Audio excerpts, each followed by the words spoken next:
In the beginning, the galaxy knew humans mostly as noise. They arrived later than the great empires, bursting into the tranquil lanes of interstellar diplomacy with chatter and arguments and 1,000 overlapping songs. Their ships were bright and asymmetric, their clothes an unpredictable mix of patterns, their meetings full of laughter at moments that made other species shrink back in confusion. Nothing made that clearer than the night on Truce Pinnacle, when someone plugged in an electric guitar. Truce Pinnacle hung at the edge of a dim blue nebula, a neutral station patterned with wide concentric rings. It was meant to be a quiet place, where disputes could be aired in low tones and compromises shaped over carefully moderated conversations. On most evenings, the loudest sounds were clinking glasses and soft translation murmurs. On this evening, the Orionix Concordate delegation had insisted on hosting a cultural reception. They started politely. A string quartet from Blueholm played a delicate piece based on ocean tides. A Meldrin envoy formed her gaseous body into a shimmering loop and sang in overlapping overtone lines. Some of the station's panels resonated softly in sympathy. Visitors from the Oriv League pulsed gentle colors through their crystalline skin, expressing gratitude. Captain Leonid watched it all from the side of the hall, hands folded behind his back, almost successfully hiding his impatience. He had been born in a noisy city full of buskers and street festivals, and to him this gathering still felt like a wake. He wore the formal dark uniform of the Orionix Concordate's naval arm, but around his wrist, hidden under the cuff, a thin leather strap bore the indentations from an old guitar pick. His fingers twitched when the musicians faltered. In another part of the station, further down a branching corridor, the members of Redshift Howl were pacing in a cargo bay, instruments unpacked but unused. They had been invited specifically as the modern counterpoint to the classical and traditional performances.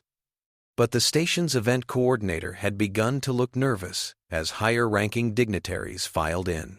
Back in the hall, Leonid watched an Oriv diplomat, Envoy Raid, tilt their faceted head in polite appreciation. The Oriv's body refracted the hall's soft gold lighting into muted blues and greens, but the colors shifted less than Leonid had seen on previous visits. The Oriv had been reserved of late, quieter even than usual. The Kryth observers, by contrast, stood utterly still. 3 of them had arrived with little fanfare. Tall, carapaced beings with narrow torsos and wide-jointed shoulders. Their smooth chitin glinted faintly, as if polished. Their eyes were layered, multifaceted, and never seemed to blink. The Kryth disliked drawing attention to themselves, but their very presence at a neutral venue reminded everyone whose fleets patrolled the larger share of nearby space. One in particular, Monitor Xhai, watched the human performances with microscopically precise interest. Sensory filaments beneath their armor drank in every wavelength, every vibration. To Xhai, the human tendency toward unpredictable sound was not charming. It was data on a potential threat. The final polite set ended. The host, a mild-mannered administrator from a minor trade world, began to thank everyone for coming. There would be refreshments, he said. Quiet conversation. The station's chronometers said it was almost 9 p.m. Leonid caught his eye and, against the part of himself that preferred smooth diplomatic sailing, stepped forward. Administrator, he said calmly, we promised a modern set, too. Our guests haven't heard what we actually sound like. A ripple passed through the crowd. Some were curious, others wary. The administrator hesitated, then glanced toward the Kryth observers. They remained motionless. Monitors rarely gave anything away. Leonid held the man's gaze, remembering the instructions from Admiral Ortega. Be bold, but not reckless. Then again, Ortega had also told him not to let the galaxy define humans as timid. The administrator swallowed. Very well, one more performance. He spoke into his wrist. Down in the cargo bay, amplifiers hummed to life. The members of Redshift Howl strode into the hall, dragging sound with them. Coils of cable unrolled like snakes. Portable amplifiers hovered to assigned positions. A drum kit locked its magnetic feet to the deck. A few aliens drew back as the equipment unfolded. To many, the shapes were unfamiliar, even menacing. The band's lead, a stocky human with tattoos peeking out from his sleeves, glanced toward Leonid. Leonid gave the tiniest nod. They started with a low, throbbing chord. The first hit of the drum was like a physical impact in the room's air, a deep concussion that made Oriv facets flicker and Meldrin forms ripple. Then the guitar roared to full power. Sound became terrain. A driving rhythm carved highways through the listener's nervous systems, while snarling distorted chords threw sparks across mental maps that had never known such stimuli. Envoy Rayed's entire body lit up in a cascade of rapidly shifting colors. Shock, pleasure, fear, exhilaration all at once. The Oriv's crystalline lattices, shaped over generations to translate emotion into refraction, struggled to keep up. Among the Meldrin in attendance, the effect was even stranger. Their gaseous bodies, usually calm, began to vibrate. Resonance patterns surfaced that had no source in Meldrin tradition. They heard not only the human instruments, but subtler harmonics born from the metal and air of the station itself. A low, forgotten hunger to create welled up in them. Monitor Xhai stiffened. Their internal processors flagged 1,000 anomalies. Heart rates climbing across multiple species, brainwave patterns veering into states associated with riot or religious ecstasy, emergent synchrony in foot tapping and body movement. No one had planned to sway together, yet clusters of aliens found their bodies moving in time. On the far side of the hall, Envoy Ride realized that the Ariv delegation had unconsciously formed a semicircle, colors pulsing almost in unison. That frightened them. It was exactly the kind of spontaneous group resonance the Kryth had warned would lead to cascades of disorder. Xhai's sensory filaments tasted something even more disturbing. In the overlapping resonances, enough complexity had arisen that null-wave simulation models failed. This sound, and the way it entangled emotions and motion, defied their empire's predictive frameworks. The song moved into a breakdown. Drums pounding in intricate patterns that never quite repeated, guitars threading jagged melodies over them. Redshift Howl's singer leaned into the microphone, voice switching from a hoarse shout to a soaring wail. The lyrics were mostly in a human tongue, but even listeners who could not translate understood the story. Struggle, defiance, the joy of refusing to sit down and be quiet. An Ariv youth, braver or more reckless than the elders, broke forward toward the stage. Their facets blazed a wild, uncategorized spectrum. They threw their arms up not in a gesture from any Ariv ceremony, but in an echo of the human crowd response they had glimpsed in recordings. Others followed. Leonid felt his chest tighten. For a moment, he allowed himself to simply enjoy it. Music had carried him through years of training, through losses, through the loneliness of deep space patrol. Hearing it fill this antiseptic hall, watching beings who had never had such an outlet respond, felt like a small miracle. Monitor Xhai felt something else, the realization that the Kryth Ascendancy had overlooked a serious vector of instability. The human species had brought into the galactic environment a class of stimuli that did not merely entertain. It induced coordinated deviation from baseline behavior. In the Kryth lexicon, that was a weapon. Messages left Truce Pinnacle before the last chord rang out. By midnight, deep within the Kryth Ascendancy's cold decision chambers, strategist Valkyrie listened to a meticulously filtered recording. Most of the sound's raw power had been stripped away by the monitoring systems, but enough remained for Valkyrie's mind to flinch. To the Kryth strategist, the human noise was not just unstructured fury.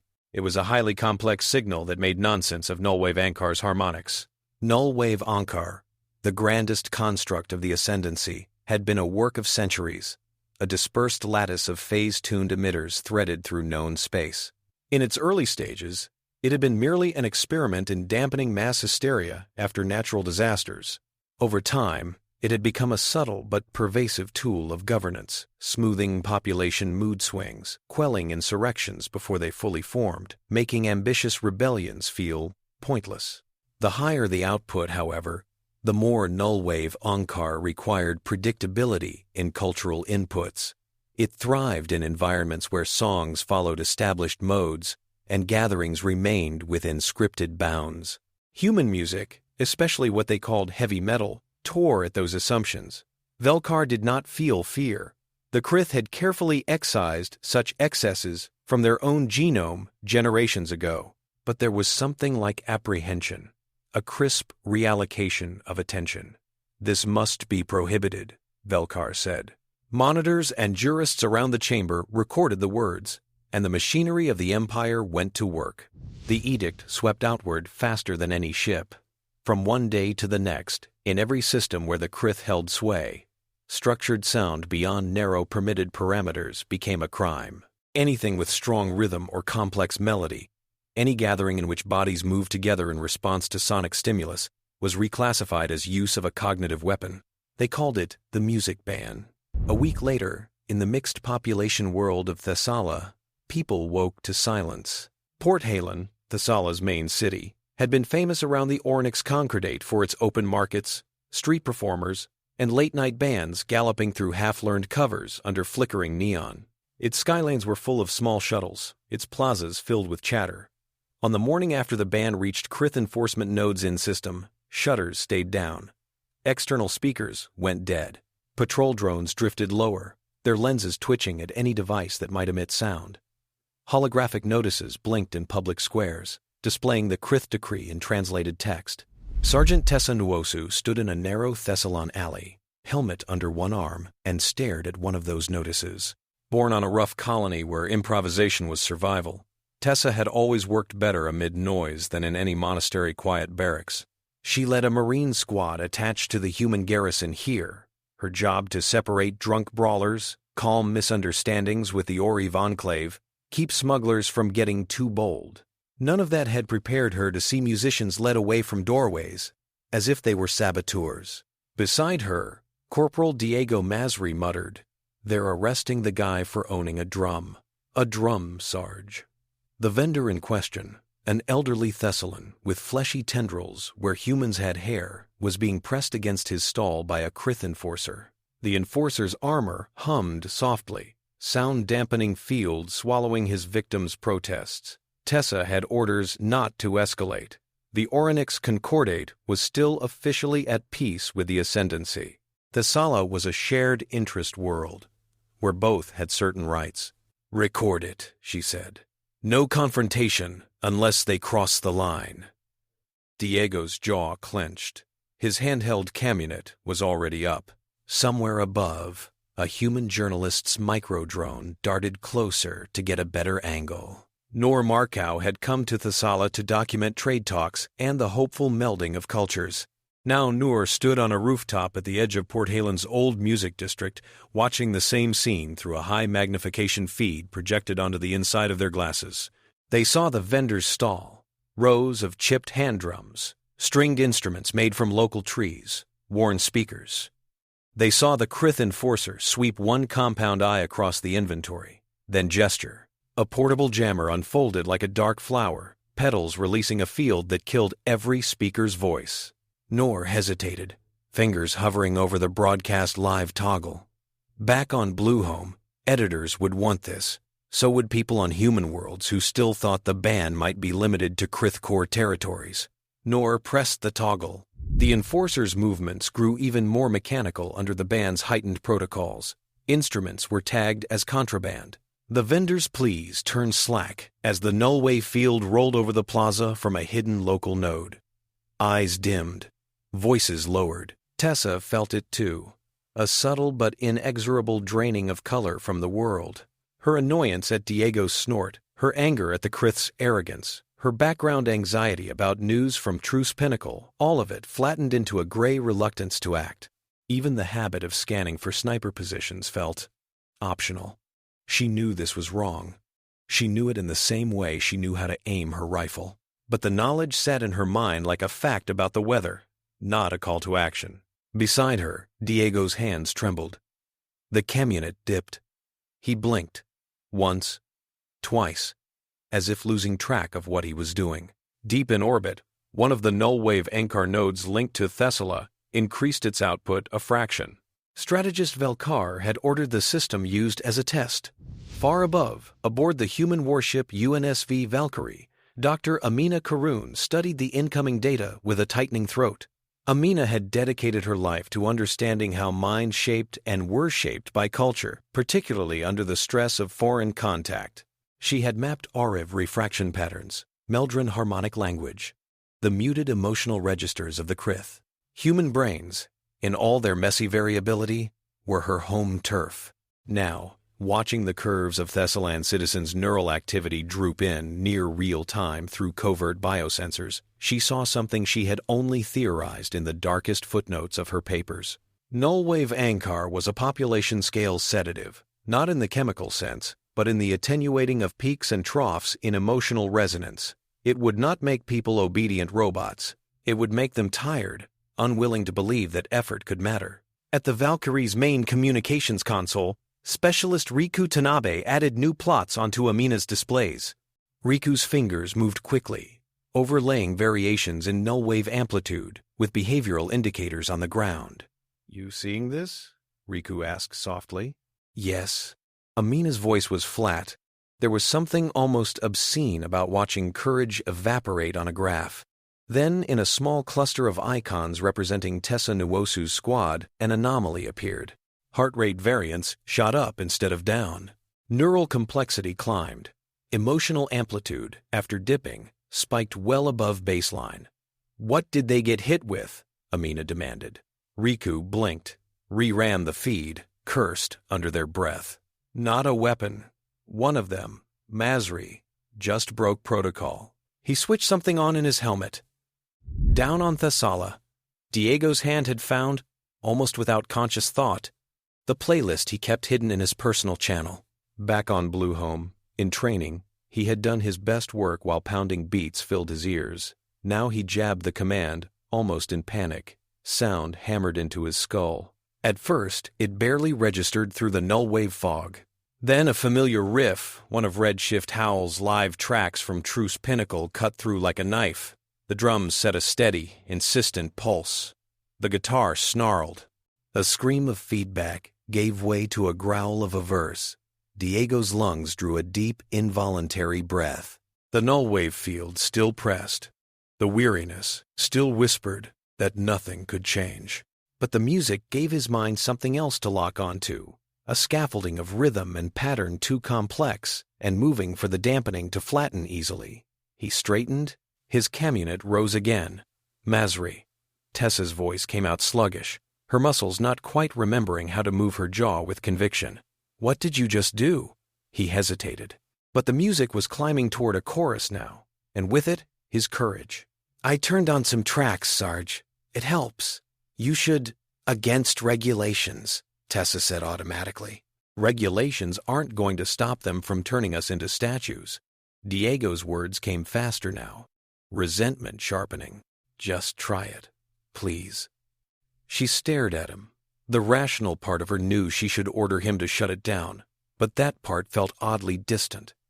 Curiosity, on the other hand, still had a small spark. She slotted her helmet on and accepted the shared feed. The song hit her as a wall. Guitars like saw blades, drums like artillery, vocals that were anger and grief and joy braided together. Her first instinct was to flinch, but her heart, which had been moving like a pendulum in molasses, suddenly lurched into a sprint. Colors in the alley brightened. The Kryth's armor gleamed harsher. The trembling of the vendor's limbs stopped being an abstract metric and became again the suffering of an actual person. And Tessa remembered, with a painful clarity, that she had sworn to protect people like him. She sucked in air and found that now breathing deeply felt possible. "Share with the squad," she ordered. One by one, icons on Amina's console flared as Tessa's Marines accepted the audio feed. Neural maps that had been drooping jerked upward. Variability blossomed disturbingly chaotic from a Kryth perspective, but to Amina, they looked like life. She turned to the man at the front of the Valkyrie's main command deck. Captain Leonid had been watching his own screens with growing anger. When Amina spoke, he tore his gaze from Thessala's broader statistics and focused on the Marine Squad's cluster. He saw the same rise in will that she did. "What are you telling me?" he asked. Amina chose her words carefully. Nullwave Ankar flattens the emotional landscape.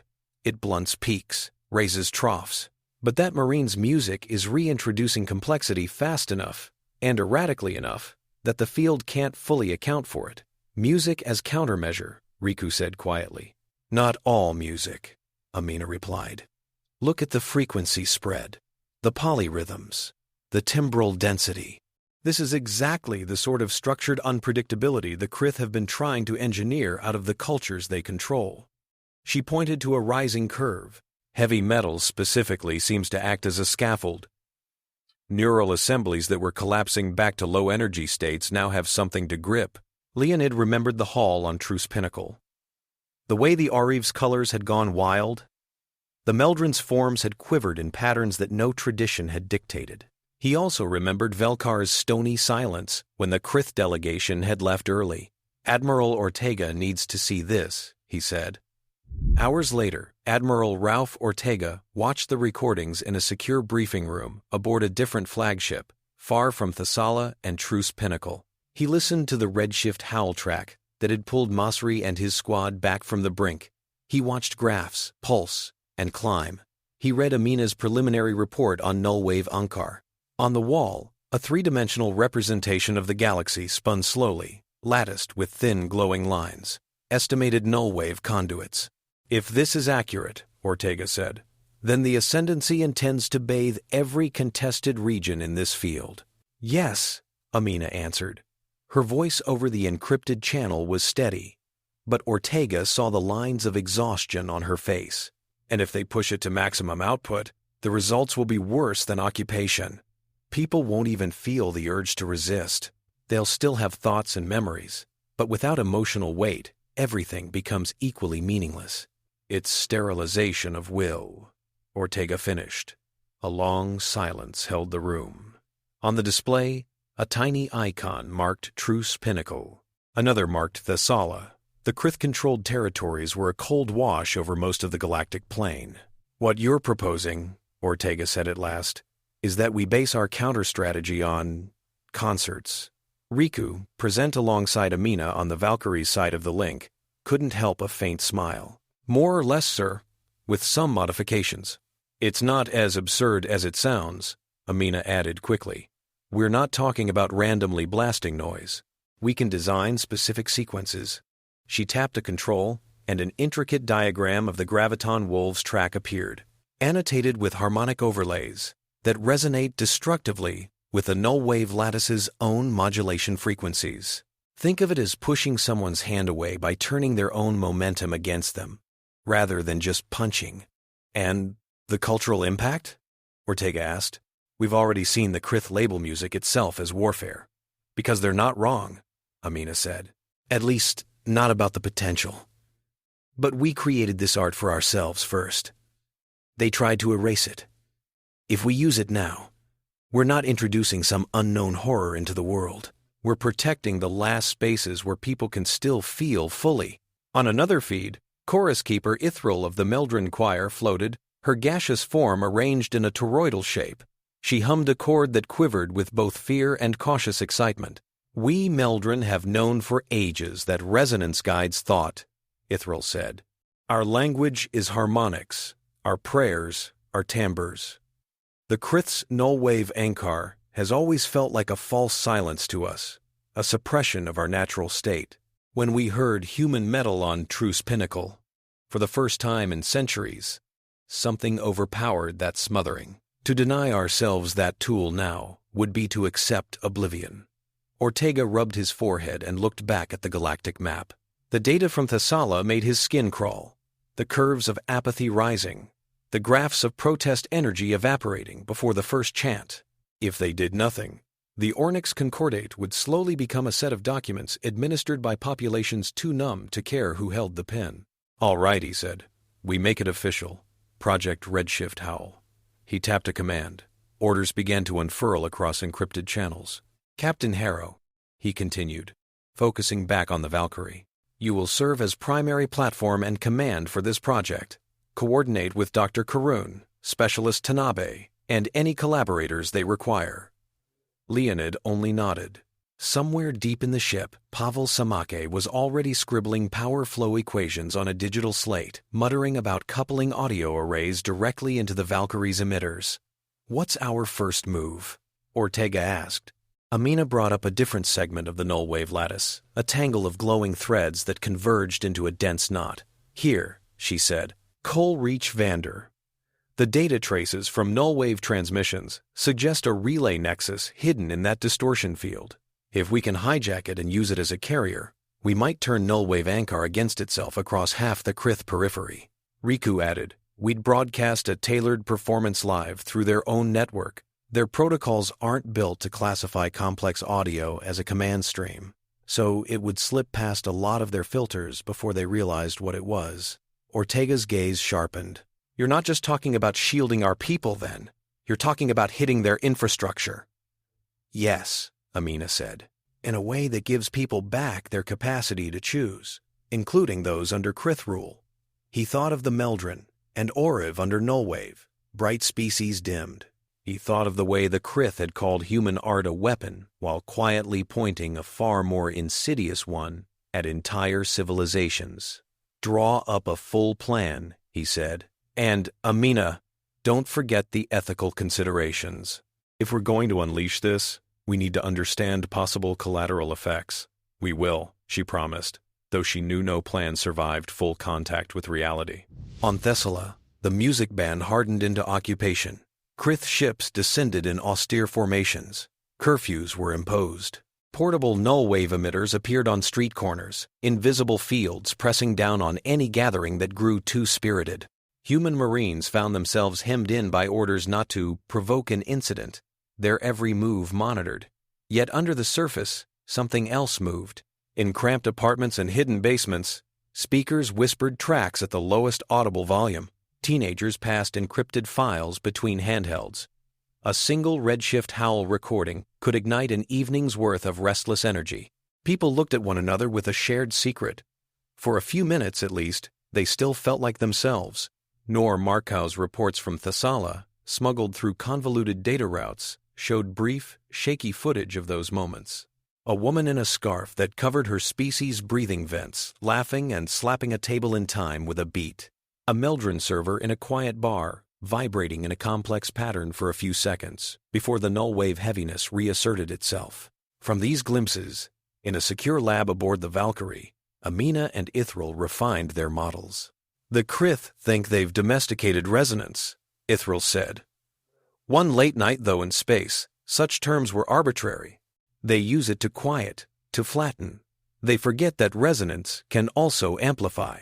They haven't forgotten, Amina replied. They're terrified of it. Project Redshift Howl grew in the hidden spaces between skirmishes and negotiations. Redshift Howl themselves were pulled from their touring schedule, brought under military confidentiality into the Valkyrie's cavernous Hangar 3, now ringed with experimental amplifiers and projection rigs. Pavel stalked the catwalks above the makeshift stage, overseeing the integration of power conduits that were never designed for this kind of load.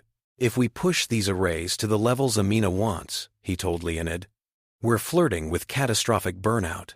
The emitters were built for wide-spectrum comms and sensor bounces, not whatever maniacal carnival this is.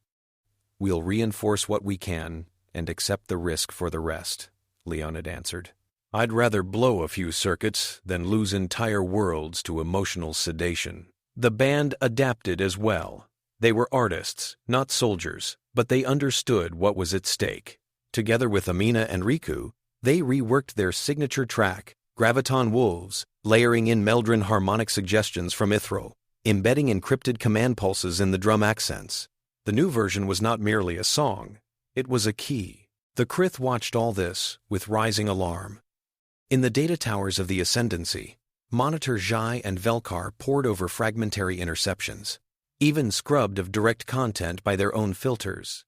The metadata from human transmissions told a disturbing story. Synchronized activity spikes around certain time codes. Increased coordination of resistance cells following bursts of broadband noise. Their so-called music is functioning as a carrier for illegal instructions, Xhai said. They hide commands in the stimulus. Velkar considered the simplified plots. And more, the strategist said. Look at the delay between exposure and coordinated behavior. It is not simply compliance with spoken orders. It is activation of autonomous initiative. They are not only sending commands. They are sending permission. The word was ugly in the Kryth register. Most permission in their society came from carefully graded authority, not from internal surges of will. Recommend intensifying nullwave output in all contested systems, Xhai said. And expanding seizure and destruction of musical instruments, recording devices, and associated materials. Velkar agreed. The music ban deepened, justification phrases layered onto earlier decrees. In speeches given to their own population, the Kryth depicted humans as wielders of uncontrollable psychological weapons, their songs described in terms more fitting for plagues. On worlds like Thessala, the Ascendancy's attempt to stamp out that weapon only made it more alluring. Secret listening parties became acts of rebellion. An Oriv maintenance worker risked her position to smuggle an old speaker into a Meldrin worker camp. A group of human dockhands rigged a cargo lifter to vibrate at just the right frequencies, to carry a baseline through a supposedly quiet warehouse. The ground was quietly primed for something larger. The plan to seize Coalreach Vandr took shape around a table in the Valkyrie's briefing room. Holographic displays showed a swirling, unstable region of space where gravity fluxes twisted light into arcs. Coalreach's distortions make it hard to navigate, Leonid said, pointing to the glowing model. But they also mask energy signatures. The Kryth tucked a major nullwave relay platform in there, assuming no one would be foolish enough to go looking. They didn't anticipate humans, Diego muttered, earning a small ripple of laughter that, under the circumstances, felt like a minor act of defiance in itself. This is the hub we want. Riku highlighted a node in the middle of the modeled tangle. Once we're physically connected, we can pipe the Valkyrie's live broadcast into its backbone and push outward. Nullwave Ankar will think it's boosting its own field until it's too late to adjust. And if we miscalculate the timing, we'll just be screaming into our own speakers while the Kryth clamp down and annihilate the task force, Tessa said bluntly. Correct, Amina agreed. We will not get a second chance. Once they understand how we're exploiting the lattice, they'll change their protocols. They rehearsed in simulation. They ran models until numbers blurred. They argued about ethics and edge effects. What happens to someone deeply under nullwave when their field suddenly inverts? Noor asked during one heated discussion. Is this going to be like ripping a bandage off too fast, or like smashing through a dam and drowning them? We don't know for certain, Amina said, hating the answer even as she gave it. Our best models suggest a sudden surge in emotional intensity that could be overwhelming. But given enough exposure, nullwave likely causes permanent constriction of affect. In that scenario, nothing would ever feel strongly again. We're choosing between trauma and numbness. Noor recorded that, knowing that one day people would judge. On the eve of departure, the Valkyrie's crew moved through the ship with a brittle purposefulness. In Hangar 3, Redshift Howl did their final sound check. The vibrations muted to near imperceptible levels in the rest of the vessel by Pavel's careful adjustments. Leonid stood at the back, arms crossed, as the band ran through the opening bars of Graviton Wolves. He felt the old surge of wanting to be on the stage instead of the command deck. But his place was where the vectors of risk and hope intersected, not where the lights flared. Chorus Keeper Ithrel floated near the amplifiers, her gaseous form rippling in time with a sub-bass wobble that humans could barely hear. She was already weaving layers of Meldrin resonance into the song, subtle enough that only species deeply attuned to harmonics would consciously notice, yet potent in the way they would interact with Nullwave's field. Envoy Raid had not come aboard. The Oriv League was still too tightly bound to the Kryth to openly join such an operation. But a private message had reached Amina, a refracted pattern of light, recorded, that translated loosely to, "When the loudness comes, we will remember our colors." At 3 p.m. by the Valkyrie's chronometers, the task force translated into the chaos of Coalreach Vandr. Space itself seemed bent, stars smeared into streaks. Gravitational eddies tugged at hulls in unpredictable pulses. The relay platform appeared on sensors as a faceted structure hanging in a hollow of relative calm, spikes of nullwave output knitting into the surrounding distortions. Kryth patrols present? Leonid asked. Minimal, Riku replied. The distortions play havoc with their own formations. They're trusting in obscurity. Not today. Tessa's squad loaded into a boarding shuttle, armor sealed, weapons checked. Each helmet held an audio channel linked to the band's stage. This is insane, Diego said, grinning a little too widely as he strapped in. But in a good way. Tessa rolled her shoulders. Her stomach was a knot, but the prospect of doing something tangible against the creeping fog of nullwave steadied her. Just focus on your job, Masri. Plant the injectors. Keep the connections live. Get us out. The shuttle detached, a small dart against the storm. Nullwave fields brushed its hull like cold fingers, but within, the Marine's heartbeats stayed steady. Redshift Howl's warm-up riffs vibrated faintly through their bones. On the relay platform, sterile corridors awaited them. The air was artificially still. Every surface absorbed sound greedily. The first footsteps that thudded from the boarding hatch were swallowed before they had traveled more than a few meters. As soon as Tessa's team breached the outer shell, Nullwave Ankar recognized unauthorized biomatter. Local nodes ramped up their output. For a few terrifying moments, the Marines felt the same crushing lethargy that had blanketed Thessala. Fingers slackened on triggers. The thought of pushing further into the platform seemed not merely risky, but pointless. Then the opening chords of Graviton Wolves blasted into their helmets. This was not a recording this time. This was live. Back in Hangar 3, the band hit their instruments with everything they had. Amplifiers, hungry for power, fed on the Valkyrie's reactors, pouring rivers of sound into the ship's emitter network. Meldrin harmonics looped through the mix, an eerie counterpoint that made the air shimmer. Pavel watched his boards, sweat beading. Power draw climbing, he called over internal comms. Holding, but don't ask me for any fancy maneuvers. Leonid stood on the command deck, eyes on the tactical displays, but in the background of his senses, he felt the song's pressure. It was like riding a storm he had chosen. Boarding team status, he said. Tessa's voice came back with a steadiness she did not feel. Inside the first ring, Nullwave's heavy, but the music compensates. She smiled fiercely behind her visor. Sir, this feels right. They advanced. The corridors bent around them, lined with nodes that hummed at frequencies too low for unassisted human ears. Kryth technicians scrambled in the distance, their movements jerky under the conflicting tidal pulls of Nullwave and the alien sound blasting through their environment. Diego broke off with 2 engineers to reach the indicated junction. There, thick conduits glowed faintly with the telltale shimmer of active Nullwave channels. He slapped injector clamps onto the conduits, fingers moving faster than he had believed himself capable of. The bass in his ears synced with his motions, guiding them. Riku, watching through his helmet feed, began chaining codes down the line. Connection forming, Riku said. Almost. On the tactical display, the Nullwave lattice representation flickered as foreign harmonics crept in from the point of contact. Increase local Nullwave by 10%. Velkar ordered from a distant control hall, having been alerted to the disturbance. Crush the anomaly. Kryth field generators obeyed.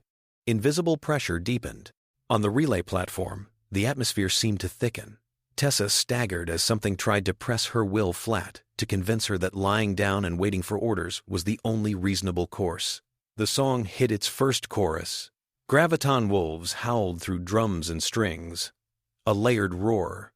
The band had written this part to feel like escape velocity.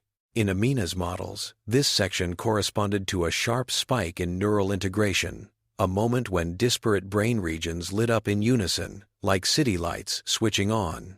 The effect in Coalreach was immediate. Tessa's heart hammered. Images flashed behind her eyes. Her childhood running through muddy streets. Her first successful commandeering of a malfunctioning supply shuttle.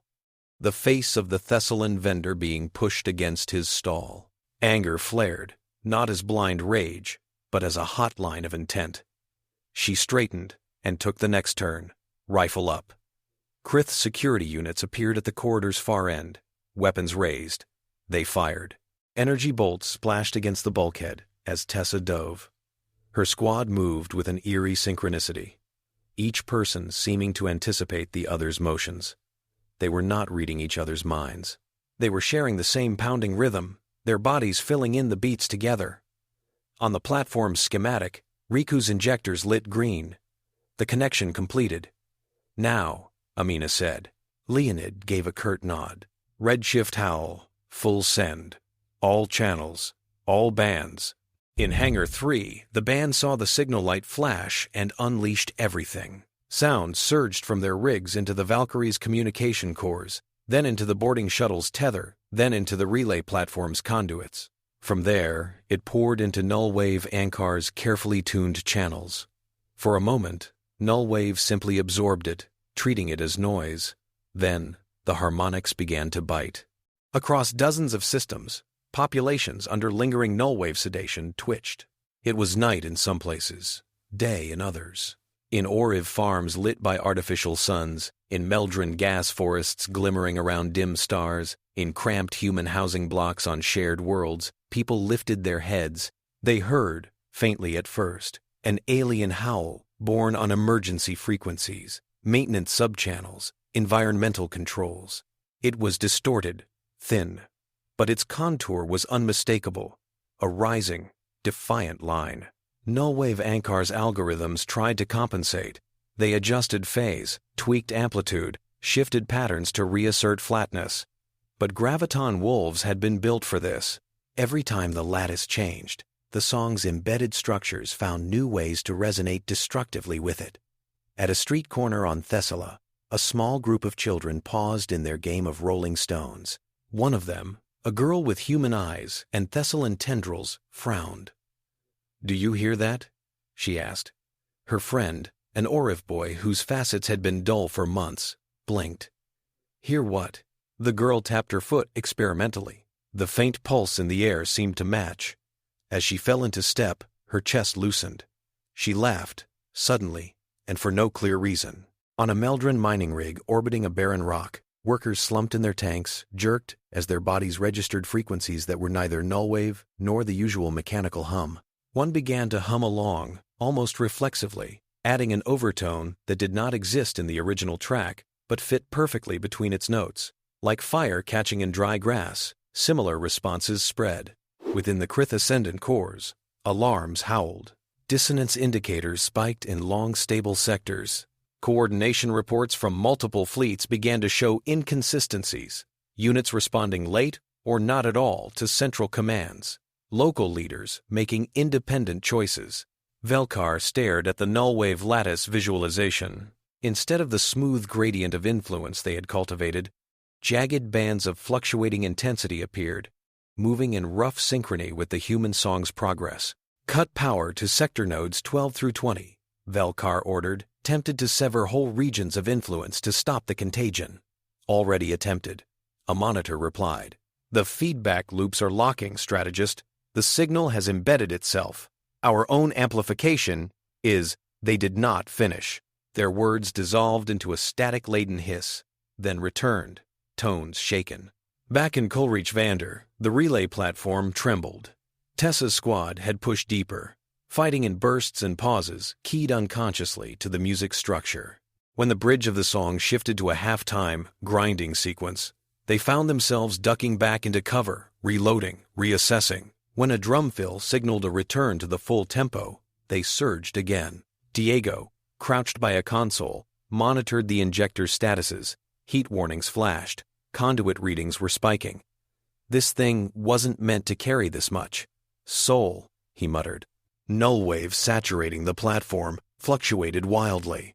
In some corners, it still pressed, a dull blanket. In others, it shredded, replaced by jagged peaks of sensation. A Kryth technician stumbled from a side room, weapon dangling at their side, carapace plates shivering minutely. Their eyes were wide, their breathing ragged. For the first time in their carefully regulated life, they felt something hit them without buffering. Fear, wonder, rage at being used as a simple node, a faint, treacherous flicker of exhilaration at the chaos. They raised their weapon, handshaking, then dropped it and fled. "Masri," Tessa called. "How long can those injectors hold?" "Not long if the system keeps trying to compensate by pumping more power," he said. "We're riding a feedback wave. If we cut off now, the broadcast collapses. If we stay too long, something's going to explode." "Understood." On the Valkyrie, the command deck was a blur of motion. Kryth reinforcements emerging at the edge of Coalreach, a sensor officer reported. Fleet elements, multiple classes. They're having trouble aligning in the distortion, but they're coming. Leonid saw it on the display. Kryth ships flickering into real space, their formations uneven. Fire control links between them were riddled with latency spikes. Some ships accelerated too early, others too late. As Nullwave-fed coordination buckled under the invasive song, "Bring shields to full," Leonid ordered. "We hold the relay as long as we can. Project Redshift Howl does not end mid-phrase." In Hangar 3, Redshift Howl bent over their instruments, faces slick with sweat. The song's climax approached, the part Amina's model suggested would push Nullwave Ankar into either breakdown or some new, unknown configuration. Around the galaxy, the broadcast reached its peak. On Thessala, in a cramped underground bar whose official speakers had been confiscated, patrons stared as their remaining drinking vessels rattled in perfect time with an invisible pulse. Someone began drumming fingers on the metal table. Another started stomping. Within a minute, the whole room was making noise, their improvised percussion awkward but determined. In an Orive temple hollowed from living crystal, Raed stood in a side chamber, far from prying monitors. They felt the sound roll through their body like a tempest, refracting mad sweeps of color across the polished walls. For centuries, they had trimmed their inner spectrums to avoid drawing Kryth ire. Now the band of suppression snapped, their facets blazed. The other worshippers gasped, then, one by one, relaxed their own control. The temple, filled with wild, uncontrolled light. Within the weavings of the Meldrin choir, Ithrel's people heard their chorus return to them, expanded. They added their own voices, not as simple echoes, but as counter-melodies. Waves grew out of waves. Patterns emerged that no single mind had preconceived. Nullwave Ankar's elegant lattice cracked. Nodes that had been in phase with each other drifted. Some went dark under overload. Others, especially those near the relay at Coalreach, inverted, their carriers now more dedicated to pushing the alien music than to flattening sentience. Strategist Velkar clung to control. "Reroute flows," Velkar commanded. "Segment and contain. If we lose the lattice entirely, the resulting cultural turbulence will..." A tremor ran through the structure. Feedback reverberated. For an instant, the entire Nullwave field flashed out of existence. In that breath, silence and rawness reigned. Untold billions of minds, long held in a subtle grip, suddenly found themselves standing under an open sky. Some sobbed, some screamed, some laughed. A few simply sat down, overwhelmed. Then, far gentler than before, fragments of Nullwave rippled back into being. The system, unable to fully break its own architecture, attempted to reboot at lower intensity. But now, everywhere the song had reached, people knew what it felt like to have the weight lifted. In Coalreach, the relay platform could not handle any more. "Conduits! At critical!" Diego shouted. "If we don't disengage, we're going to go up with this place." Tessa made the call without looking at Leonid's orders. There was no time to check. "Masri, set the injectors to burn out gracefully if possible.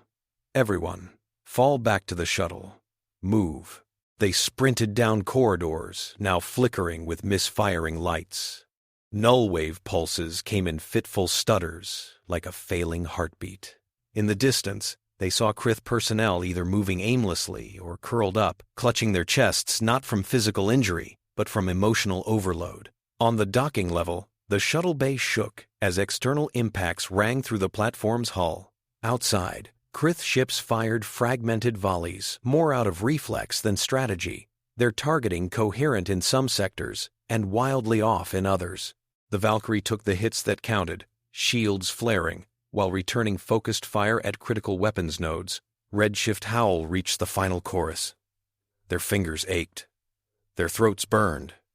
But ride it through, they did. As the last howl of Graviton Wolves tore through the relay lattice, Nullwave Ankar finally snapped in Coalreach Vandr. The platform's emitters detonated inward, a cascade of harmless, if spectacular light and electromagnetic discharge rippling out. Diego shoved the last injector into a sacrificial mode. It blew in his face, flinging him backward, but his armor held. "Go!" Tessa yelled, hauling him up. They threw themselves into the shuttle, hull already scoring in the first wash of a secondary explosion. The bay's pressure priority failed, air ripping outward, but the shuttle's hatches sealed in time. Thrusters flared, battling the swirling gravity eddies as they shot free of the dying platform. On the Valkyrie, Pavel saw a spike on his readouts and cursed. "We've done everything we can. If we don't throttle back now, we lose half the ship's systems." Leonid gazed at the Nullwave lattice representation. It was no longer a neat network of control. It was a frayed web, lit by irregular bursts where the song had left indelible scars. "Cut the broadcast," he ordered. "All non-essential arrays offline. Prioritize shields and recovery." Pavel's fingers flew. Amplifiers went dark. The roar in Hangar 3 diminished to the organic clatter of exhausted musicians dropping their instruments. Silence, this time, felt different. It was not the imposed hush of Nullwave. It was the panting, staggering, quiet after a marathon sprint, full of lingering echoes. In orbit around Coalreach Vandr, Kryth ships faltered. Some continued to fire badly toward where they thought the Valkyrie was. Others drifted as their crews, still reeling from the double shock of Nullwave collapse and foreign sound, failed to process commands. Leonid seized the moment. "Signal the task force. Pull back in good order. We've done what we came for. No needless heroics." The Valkyrie turned away from the crippled relay, its hull scorched, its emitters humming with residual resonance. The shuttle bearing Tessa's squad latched onto a docking ring with a groan of fatigued metal. On the shuttle's deck, Diego lay staring at the ceiling, helmet beside him, chest heaving. Tessa sat down abruptly, letting the adrenaline drain. For a second or two, she listened for the music and felt almost bereft when it wasn't there. Then she noticed something else filling the gap, her own heartbeat, strong and insistent. "We did it," Diego whispered, half in disbelief. "We actually did it." "Maybe," Tessa said. She thought of Thessala, of the vendor, of people on 100 worlds hearing those impossible notes. Now we see what it did to them, and to everyone else. In the days that followed, reports came in from across the galaxy. On some worlds, chaos flared briefly. Protests that had withered suddenly erupted again, this time with a thematic soundtrack. On others, the change was quieter. Neighbors smiled at each other with a kind of stunned intimacy. Old songs banned generations ago were hummed again in kitchens and workshops. On Kryth core planets, where Nullwave Ankar's absence could not be so easily spun as a technical glitch, panic flickered at the edges of carefully curated calm. Some Kryth citizens, exposed suddenly to unmediated feeling, crumpled under the weight. Others found themselves gripped by a rage they had never allowed themselves to feel.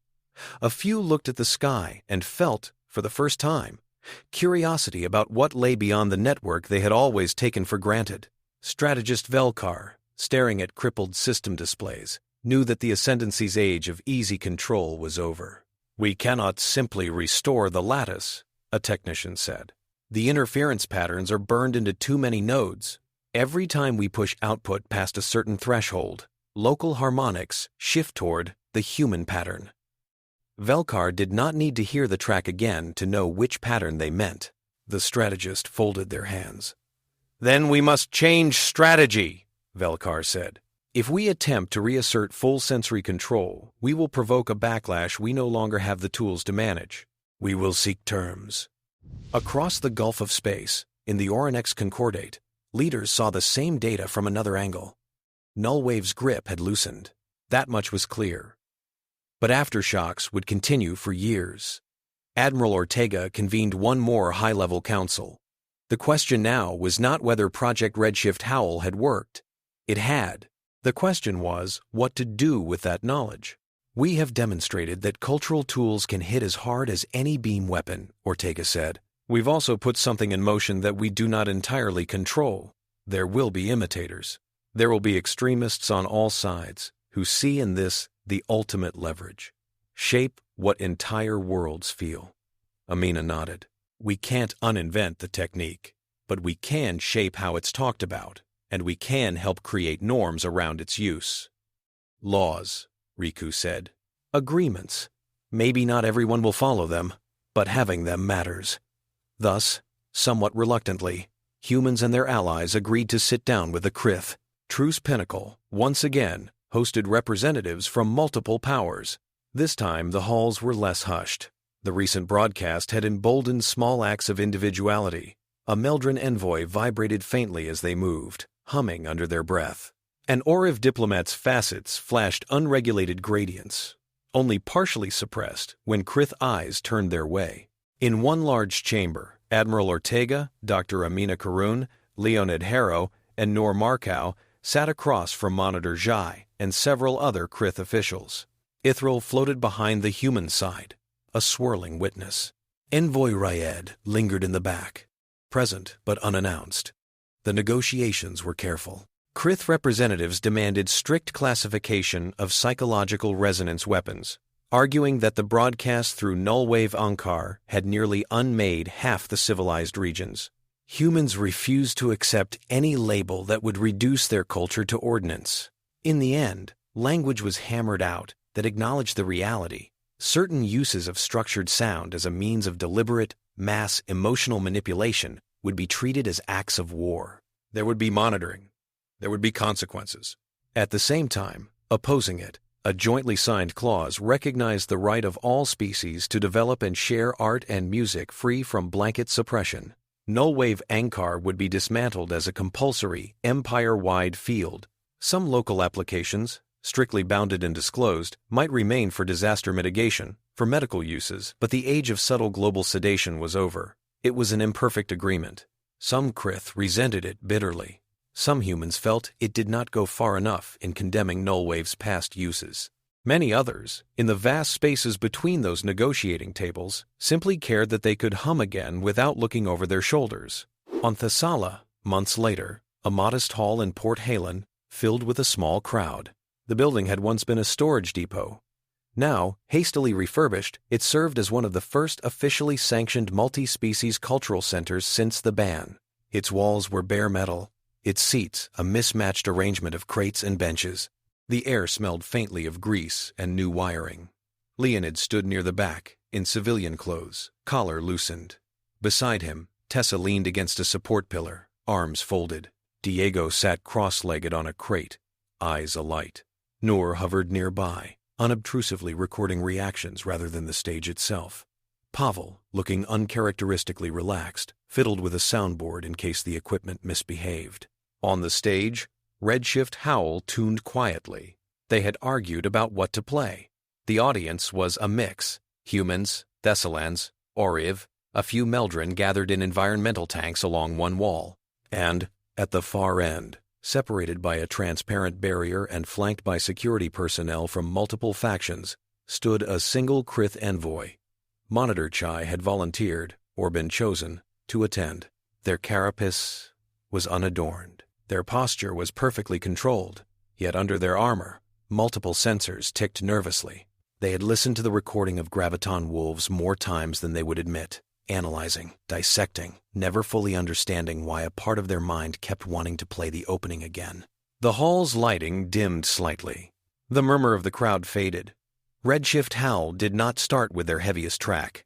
Instead, they began with something new. A slow, intricate piece built on a lattice of gentle chords, Meldrin-inspired harmonics floating above, Oriv chimes weaving through. It was still undeniably human. But it was also something that could only have arisen after recent events, shaped by the knowledge that entire species now associated their sound with either liberation or terror. As the first notes spread, the audience's faces shifted. Eyelids drooped, shoulders loosened. There were no nullwave fields in the hall. The only influence here was the song itself and what people chose to do with it. Xhai's jaw tightened. Against every training impulse, they did not activate any internal dampeners. That had been part of the agreement to attend, to experience without filters. The music touched them gently. Instead of a violent disruption, this piece was like someone opening a window in a stale room. Xhai felt air metaphorical itself for the first time in too long. Thoughts they had previously kept sequestered, about order and fear and the price of constant control, eased closer to the surface. They did not sway, they did not flash colors, but inside their layered mind, something shifted a fraction of a degree. Near the back, Leonid watched them. He did not know what the envoy was thinking. He could only see their still silhouette against the barrier. But he knew that this moment mattered, perhaps more than the furious broadcast at Coalreach Vandr. All over the galaxy, people were renegotiating their relationship with sound, with will, with each other. Nullwave Ankar's ruins still hummed in some places. Trauma lingered. There would be arguments, abuses, and pain ahead. Yet in this modest hall, as the song glided toward a refrain that held neither command nor compulsion, only invitation, something fragile and new hung in the air. The sense that maybe, just maybe, the galaxy could learn not only to fear humanity's noise, but also to listen to it. The final chord rang, sweet and slightly imperfect, and faded into a silence that people chose to hold for a heartbeat longer before they let themselves clap, cheer, or simply breathe.